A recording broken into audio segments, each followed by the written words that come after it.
Hello, my name is Martin Rafferty from the 32 County Sovereignty Agreement here in Ireland. We've been invited by yourselves in Canada to give you our analysis of the border poll and where we stand on this and where we think that people should be in relation to this campaign that's going on at the minute. Sinn Féin and a few other groups being to the forefront of it. For where we stand, we're fundamentally opposed to the border poll in any way, shape, or form. Um, First of all, from a historical perspective, we believe that the sovereignty of Ireland was established 100 years ago. We believe that the British brutally um, usurped the sovereignty and the express wishes of the Irish people. And from then until now, everything that's come to pass, in our view, has been illegal under international law. When the Good Friday Agreement was being negotiated 20 years ago, and the issue of the North became centre stage, and between the British and certain sections of the Republican leadership tried to internalise it and make it a six-county problem with a six-county solution. That's whenever the people within the 32 County Assembly Committee, as it was then within Sinn Féin, became very alarmed and very uneasy with the whole thing. We saw that any way at all of trying to use a six-county solution for an All Ireland problem was a tactic that the Brits were deploying for a long time, and the leadership of the Sinn Féin at that time were falling right into the trap. And fundamentalist was the border poll and the issue of the consent principle. Explaining that a bit for you, is the consent principle was a thing that the Brits had always tried to push on, and they always tried to tell that the people of the six counties and six counties alone would have a veto on anything at all will be beneficial for the whole 32 counties of Ireland. And the border poll, which was written into the Good Friday Agreement, was to facilitate that. We believe that the border poll, even from a tactical point of view, is fundamentally flawed. Never mind everything else.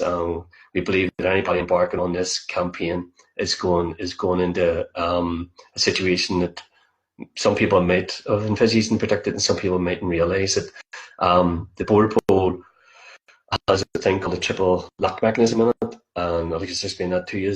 And that's another thing the Brits read into the agreement. It would be up to the Secretary of State, the British Secretary of State, who would say if and when a border poll would be called. It'll also be the Secretary of State who would decide what would be on any ballot paper. And once that goes ahead, if it ever did go ahead, then it would be up to Parliament to debate the outcome of any referendum. The referendum would be held on the six counties and also simultaneously be held in the 26 counties. If 100% of the people in the 26 counties voted yes for unity, and 51% of the people in the six counties voted no, then the 51% in the six counties would be the voice that would be heard. So again, it's a built-in unionist veto. But 20 years later, and the Brits knew this back then, the demographics were changing rapidly, and now the unionist majority is shrinking, and it's almost at a par with the nationalists.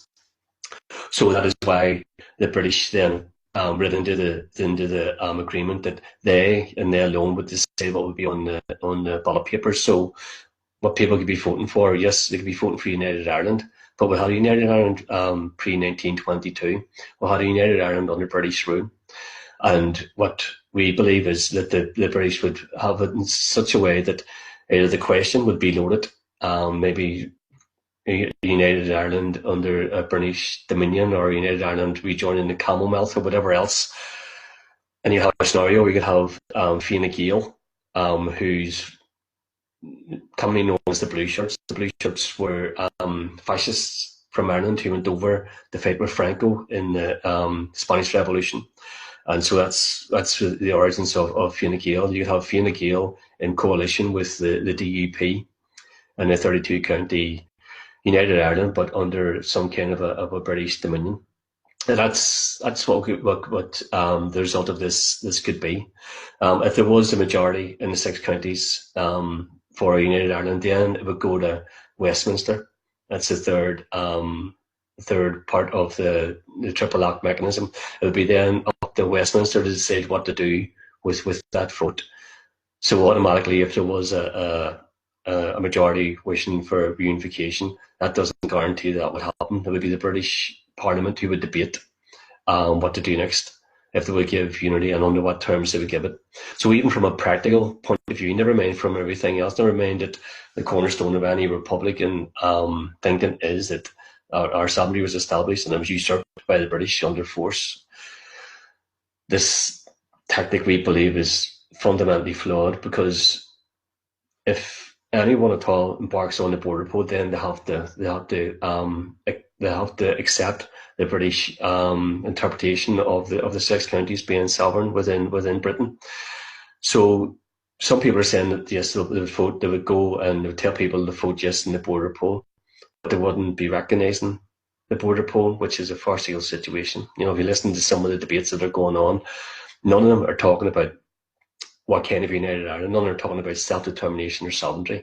So our message to people in Canada who have invited me on tonight to talk, and anyone else, is to look hard into this, make up your own minds. But from where we're coming from, we say this isn't going to deliver what the Irish people have been fighting for so long. This isn't going to deliver independent, sovereign Ireland with the people of Ireland having the future in their own hands under self-determination. What this will do will further strengthen the hold that England has in Ireland at a time whenever England's in turmoil over Brexit, whenever the 26 counties of Ireland is being exposed for the fraud and the corruption that goes on there, and the six counties is imploding on itself because of the demographic shift and the likes of Scotland fighting independence. What we should be doing now is re-establishing our position.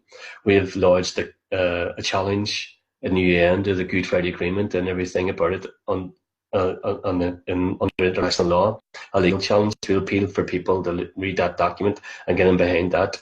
And if there is going to be a border poll, for people to argue that this border poll is unnecessary and illegal, and that people should go back to the traditional Republican position and stand firm. And we believe that in time we will get the Ireland we've all been fighting for. Okay, thank you.